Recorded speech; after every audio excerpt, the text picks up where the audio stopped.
Salve, salve, nação rubro-negra, aqui Marquinhos Assunção, chegando nessa quarta-feira, dia 26 de fevereiro de 2025, para trazer as últimas informações e as principais notícias do rubro-negro mais querido do Brasil e do mundo, o Clube de Regatas do Flamengo.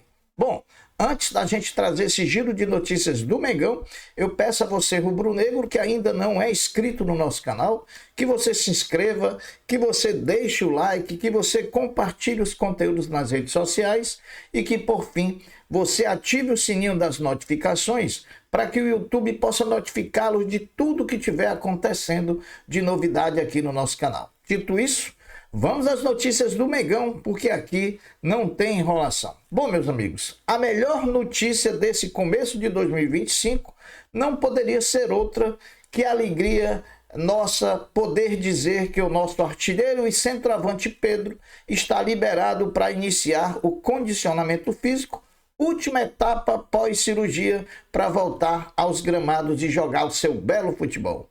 Na última segunda-feira, Pedro passou por uma reavaliação do médico que realizou as duas cirurgias nos seus joelhos e dessa vez no joelho esquerdo, e recebeu a liberação para começar a se recondicionar com a preparação física do Flamengo. Se a previsão inicial era para um retorno no mês de maio, às vésperas do Mundial de Clubes, a recuperação animou para antecipar esse prazo inicialmente dado.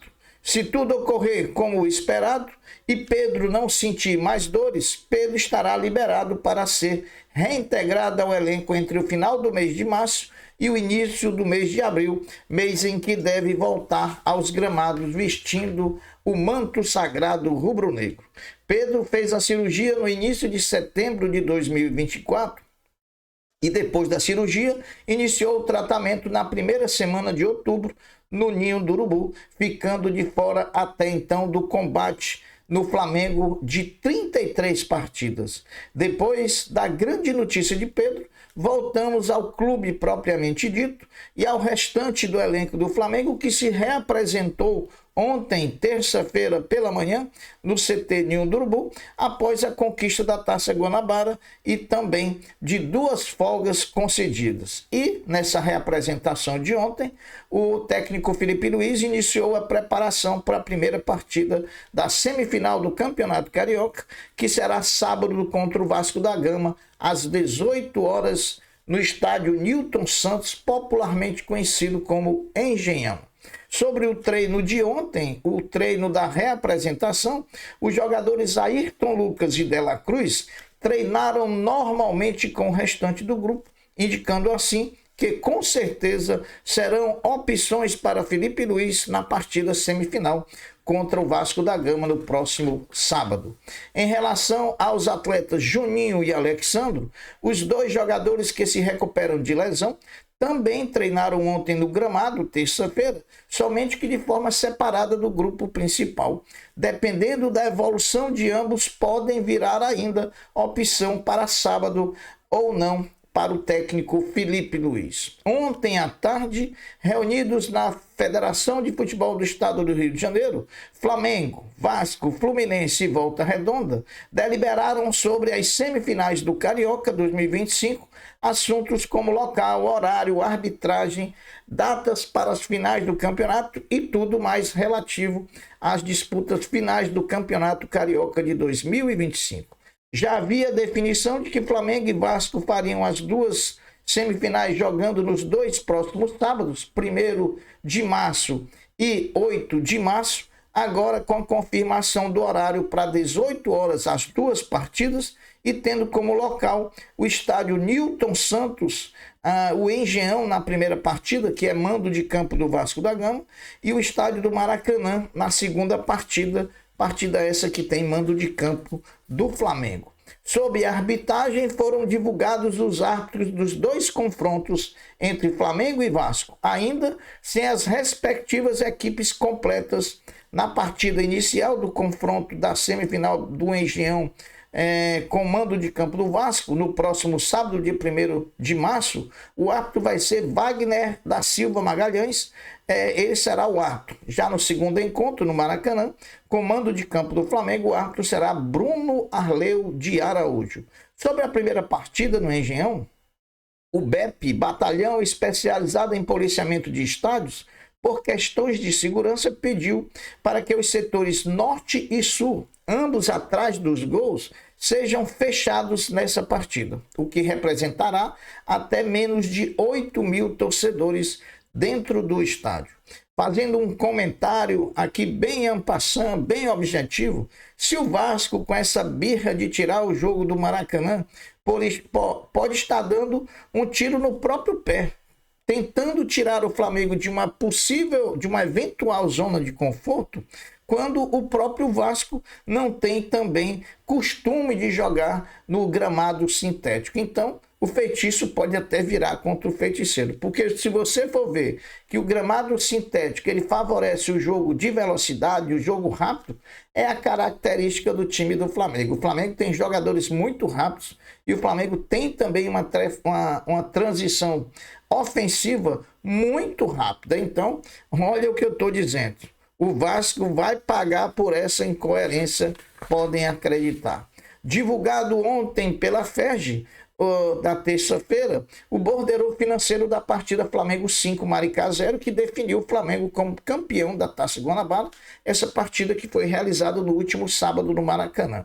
A renda bruta da partida foi de R$ 1.626.284,50. As despesas somaram R$ 1.283.838,38 e os lucros do Flamengo foi de R$ 198.276,31 e o lucro do Maricá foi de R$ 132.184,20. Depois da contratação do narrador João Guilherme pela Flá TV, mesmo que ainda não anunciada de forma oficial, o Flamengo tentou a contratação do também jornalista Tino Marcos, ex-jornalista da Rede Globo, que declinou do convite. O gramado do Maracanã passa nesses dias que antecedem as semifinais do Campeonato Carioca por um trabalho de fortificação e reparo do gramado, para que possa estar em boas condições para os duelos entre Flamengo e Vasco e Fluminense e Volta Redonda, que jogam no próximo domingo no Maracanã. O Flamengo comunicou à Libra que negociará os direitos de transmissão de seus jogos como mandante do Campeonato Brasileiro de forma isolada com o mercado internacional.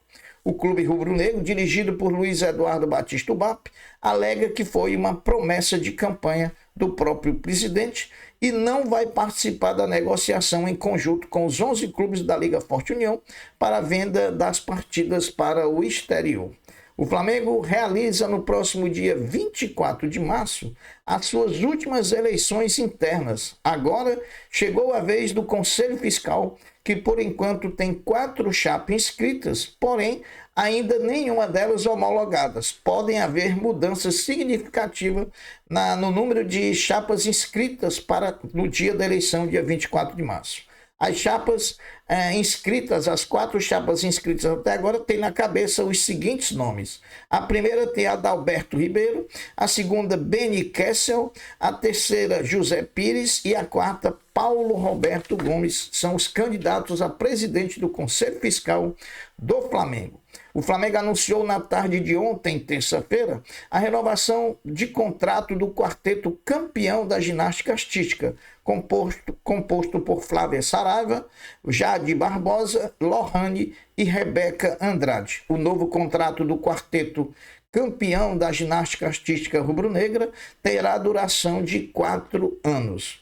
A CBF divulgou a tabela detalhada da Supercopa Feminina de Futebol Feminina de 2025. Os jogos começam no dia 8 de março e terminam dia 16. Com a disputa pelo título, Sport e São Paulo abrem a competição, assim como também abrem a temporada do futebol feminino. O Flamengo vai a Brasília jogar no estádio Valmir Campelo Bezerra, popularmente conhecido como Bezerrão, no domingo, dia 8, às 16 horas, contra o Real Brasília.